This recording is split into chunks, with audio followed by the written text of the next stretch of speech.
যেতে হবে ওই কবরে, সঙ্গে কেহ যাবে না।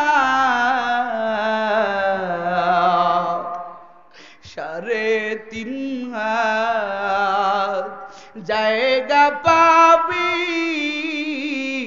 পাবি না রে বিছানা। 3.5 হাত জায়গা পাবি, পাবি না রে বিছানা। এরে নবীর উম্মতের দল, এই জন্য বাবারা রে আমার, ওই আল্লাহ পাকের উপরে তাওয়াক্কুল করো, বেশি বেশি কান্না করো। ও দয়ার মালিক, ও আল্লাহ, একদিন আমারও মরণ হবে রে আল্লাহ, আমি কি নিয়ে কবরে যাব? আমার কোনো পুঁজি নাই, ওই কবরে আমি কি নিয়ে যাব? উসমানের মতো সাহাবী, যেই উসমান ছিলেন জান্নাতের সুসংবাদ প্রাপ্ত সাহাবী, কথা কোন ঠিক না বেঠি? এত বড় সাহাবী, কবর দেখলেই কান্নায় ভেঙে পড়তেন, কবর দেখলে এত পরিমাণ কাঁদতেন। ও দয়ার আল্লাহ, ওই কবরে আমি কি নিয়ে যাব? আজকে তোমার আমার চোখে পানি নাই, মৃত্যুর চিন্তা নাই, কথা কোন ঠিক না বেঠি? মায়ান নবী বলেন, আকসিরু যিকরাহা, আকসিরু যিকরাহা, তোমরা বেশি বেশি মৃত্যুর কথা স্মরণ করো।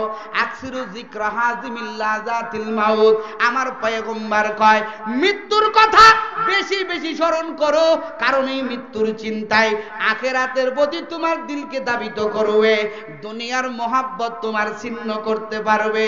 এই নবীর উম্মতের দল, মাঝে মাঝে একটু মৃত্যুর মুরাকাবা করবা। এখনই তুমি চক্ষু বন্ধ করে দেখো, এই দুনিয়ায় কেউ তোমার আপন না, কথা কোন ঠিক না বেটি? কেউ তোমার আপন না, এখনই মরবা। সাদা কাফন তোমার শরীরে লাগাই দিবে, আমার শরীরে লাগাই দিবে, সব রং বেরঙের পোশাক গুলো খুলিয়া ওই কবরে দিবি, চিরতরে শুয়াইয়া, কথা কোন ঠিক না বেঠি? যেতে হবে ওই কবরে, সঙ্গে কেহ যাবে না।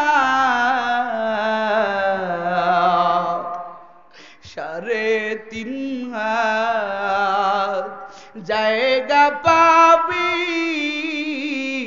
পাবি না রে বিছানা। 3.5 হাত জায়গা পাবি, পাবি না রে বিছানা। এরে যুবক, এই হাত দিয়া তুমি কত মানুষের কবরে নামায় দিলা, তুমি আমি কত মানুষের জানাজার নামাজে শরীক হইলাম। ও যুবক,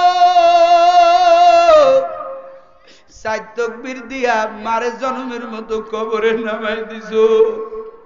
যুবক রে, একদিনও তুমি আমি কেউ বাঁচতে পারবো না।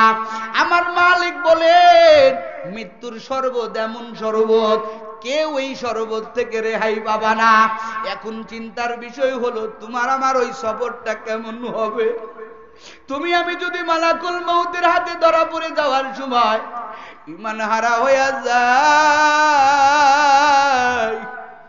ওই কবর কিন্তু তোমার আমার জন্য একটা জাহান্নামের গর্ত হয়ে যাবে। নবী আমার বলেন, আল কবরু রাউযাতুম মিন রিয়াজিল জান্নাহ আও হুফরাতিম মিন হুফারিন নার। কবর হবে কারো জন্য জান্নাতের বাগান, কারো জন্য একটা জাহান্নামের গর্ত। এরে কলিজার টুকরা যুবক, ও পর্দার আড়ালের মা বোন, কয়দিন বাহাদুরি করবা, কয়দিন এই দুনিয়ার রং তামাশায় লিপ্ত থাকবা? এই হাত দিয়া কত মানুষের কবরে নামায় দিয়েছো, কত মানুষের জানাজা পড়াইয়া চিরবিদায় দিয়া দিয়েছো। ওরে ভাই, ওরে যুবক, বেশি বেশি মৃত্যুর মোরাকাবা করো, চোখের পানি জারি রাখো। ও ভাই, দুনিয়ার টাইম কিন্তু বেশি না। কত মানুষ অ্যাক্সিডেন্টে মরে গেল, কত মানুষ করোনার রোগে আক্রান্ত হয়ে মরে গেল, প্রতিদিন ডেঙ্গু জ্বরে আক্রান্ত হয়া কত যুবকের লাশের খবর। তুইও বাঁচতে পারবি না, আমিও বাঁচতে পারবো না, একদিন কিন্তু যাইতে হবে। এখন কথা হলো কি নিয়ে কবরে যাবা? ওরে যুবক, তোমার আমল যদি ভালো হয় কবরের ব্যবহার ভালো পাবা। ও যুবক, নবী আমার হাদিসের ভিতরে বলেন, মৃত্যু কার কেমন বলে, যার জিন্দিগি দুনিয়াতে যেমন, জিন্দিগি যার ভালো মৃত্যুর সময় তার ভালো, জিন্দিগি যার খারাপ মৃত্যুর সময় ব্যবহার বড় খারাপ। তুমি নামাজ পড়ো না, রোজা রাখো না, এখনো পর্দা করতে পারো না, বয়স 30 বছরের কুঠায় এখনো তুমি ঠিক মতো 5 বেলার নামাজ পড়তে পারো না, ঠিক মতো আল্লাহর ইবাদত করতে পারো না। এর যুবক, আর কবে ঠিক করবা? তওবা করে নাও, এই মাজমা থেকে তওবা করো। হতে পারে ফজরের সময় তোমার আমার চিরদিনের জন্য বিদায়। কথা কন না, কথা বলেন না, ঠিক না বেঠিক? ফজরের আগেই তোমার আমার নামটা মৃত্যুর তালিকায় যেতে পারে। এজন্য আজকের মাজমা থেকে তওবা করে নাও। আমার জীবনের শেষ মাহফিল, বক্তার জীবনের শেষ মাহফিল, শ্রোতার জীবনের শেষ মাহফিল হতেই পারে। কত আল্লাহর বান্দা কবরে যাচ্ছে। আজকের মাহফিলে তওবা করো, নসুহাতুত তওবা করো। আল্লাহ পাক এই তওবার কারণে তোমার জিন্দেগীর সব গুনাহ মাফ করে দিতে পারে। আসেন আমরা আল্লাহর দরবারে দুটো হাত তুলে দেখায় দেই, আল্লাহু আকবার। আয় আল্লাহ, আপনি আমাদের তওবা কবুল করেন, বলেন আমিন। আয় আল্লাহ, আর গুনাহ করব না। ও আল্লাহ, আর নাফরমানি করব না, একবার নামাজও ছাড়ব না রে মালিক। ও আল্লাহ, তোমার রাসূলের সুন্নাত ছাড়ব না। আয় আল্লাহ, তওবার নিয়তে হাত তুলেছি, আল্লাহ মেহেরবানি করে আমাদের সবার হাত কবুল করে নেন। জোরে জোরে কান আমিন।